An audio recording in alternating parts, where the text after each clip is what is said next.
If you like to streamline and speed up your Lightroom workflow, this is the video for you. Stick around.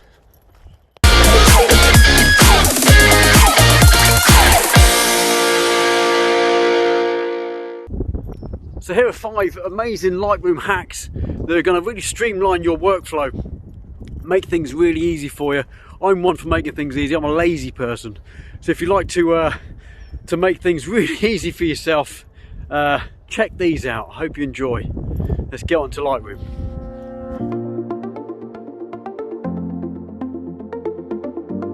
Okay, so the first one might be very simple and you might already know this, but you can actually customize the develop panel down the right hand side here. All you have to do is right click anywhere inside here or on one of the names if you like, and you've got a few options. You can collapse all, you can open all, or you can go into solo mode, which will just open one at a time. So every time you open one, it closes the other. That's kind of an easy little hack there. But the other one, you can actually hit on customize the panel itself, and you can turn off certain panels that you may never use. I might not use the calibration very much, so I'll turn that off, or I can move the transform down because I use that last. So much more control, and it will speed up your process. I'm going to turn it on because I do actually use it, and you can hit default order and it'll put everything back to where it should be. Very good little hack. You may already know that, but yeah, this is going to speed up your process massively. I generally keep it in solo mode, so when I go into something else it turns all the other ones off. It means I can concentrate on specific things at a time, but you can customize this however you like.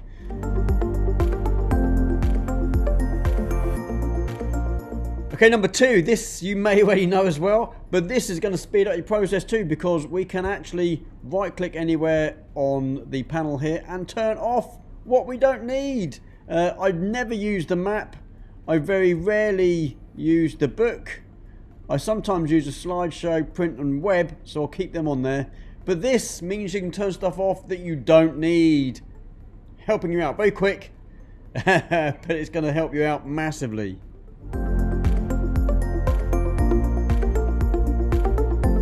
I was going to use in my last video but didn't, because I wanted to save this for this video.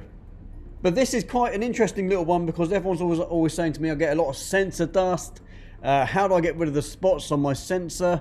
And in fact, in the picture here you can't really see a whole lot of sensor dust. If I go to 100%, you can't really see much in there, and it doesn't help that there's clouds, there's other bits of distractions around here. The light changes a lot. So if I know I do have sensor dust, and I know there is some in there somewhere, because I'm always out with my camera and I'm always changing lenses out on location, I get a lot of dust, a lot of crap on my sensor. So let's have a look at this tool here, which is, you can see I've actually taken away some already. So I've actually found some before and taken them away. But what if there's more in there that I can't see? There's a little button down here that says Visualise spots. Let's click that and see what happens. It actually turns a picture into kind of black and white effect here. And with clouds it makes it really difficult still, but you can change this slider. If we move this slider up, we start to see some more bits encroaching. I can see there's spots there. There's a spot there. There's another one there. There's loads of crap over here, look. And some out here that we never noticed before. Look how much sensor dust I have. I have loads. It's a pain in the absolute backside for me. But what can you do? It is what it is.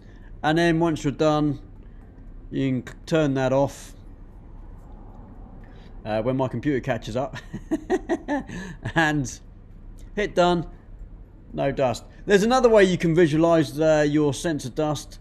If you go to the dehaze and just whack that all the way to the top, you generally find in most cases where most of your sensor dust is. But the best and easiest way is just to use the Visualise spot tool. How cool is that? And you probably never knew it was there. It's been there for a while, you just never knew it was.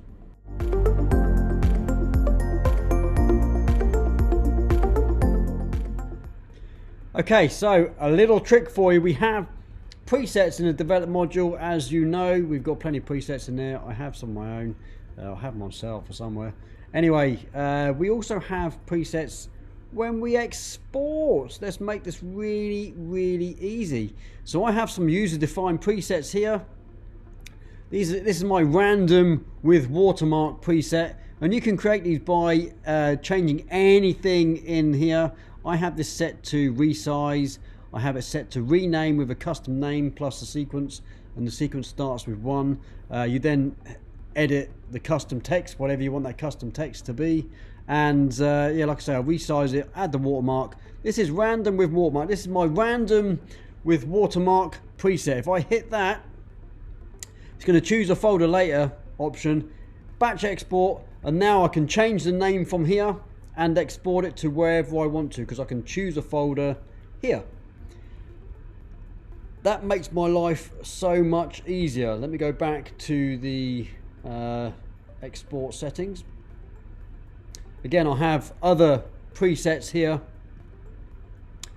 which are slightly different to the random. I've got high res and low res. So if I want high res images for my clients, but I want low res images to go on the web, for instance, I can export both, batch export, and I've now got options for both. So I can change the custom name for the low res and the high res and choose different folders if I like for each of them, and then hit export, and it'll export them all in one go. The other good thing about having these as presets, I can right click, and instead of going into the export up here, I actually have my user presets down the bottom, so I can click them out. If I only need to use one, I can click out straight away and it will go straight up to the top there. Or in this case, it's going to ask me to open up a folder. So if I go high res, it's going to ask me where I want to put them. That saves me a bunch of time exporting presets. Brilliant.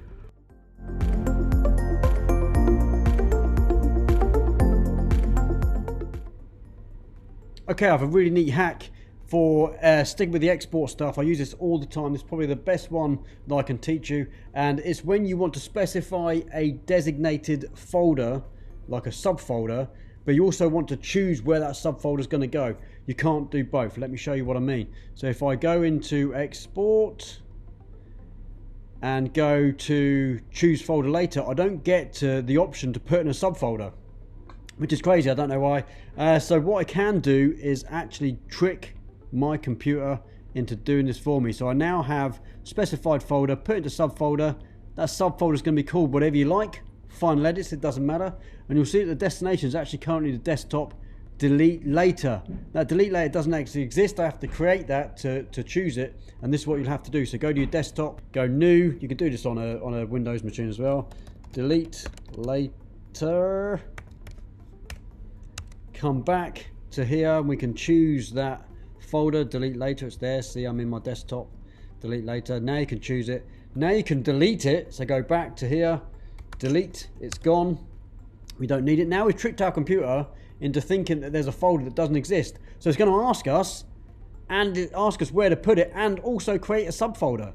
Now you can change the subfolder name whatever you like. It doesn't matter. Here I've chosen final edits because these will be my final edits for whatever it is. You can then customize all of your different settings down here to whatever you want it to be.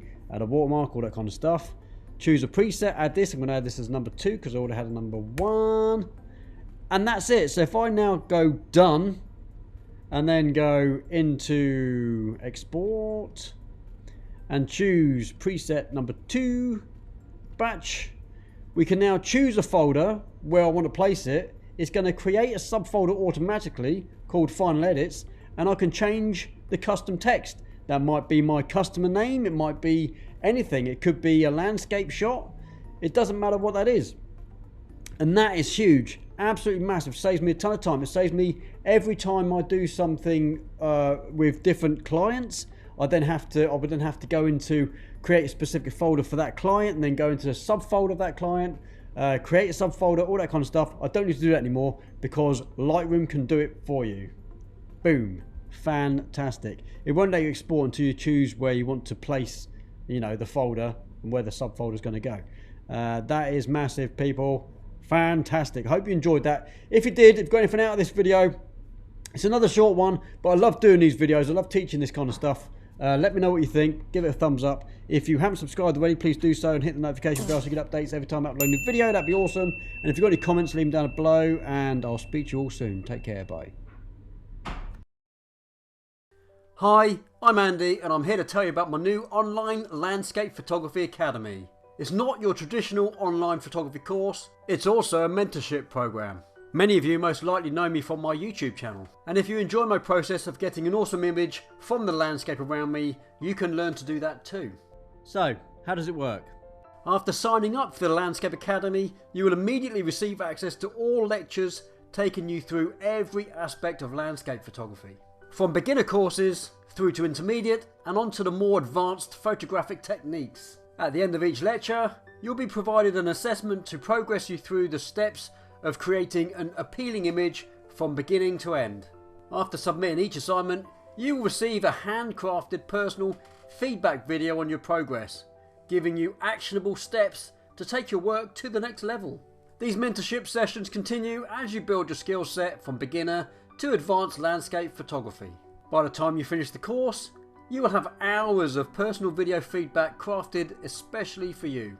Additionally, the entire Landscape Academy is self-paced and you have a lifetime access to all of the content. So there's no need to worry about deadlines or losing access to the content after an arbitrary amount of time.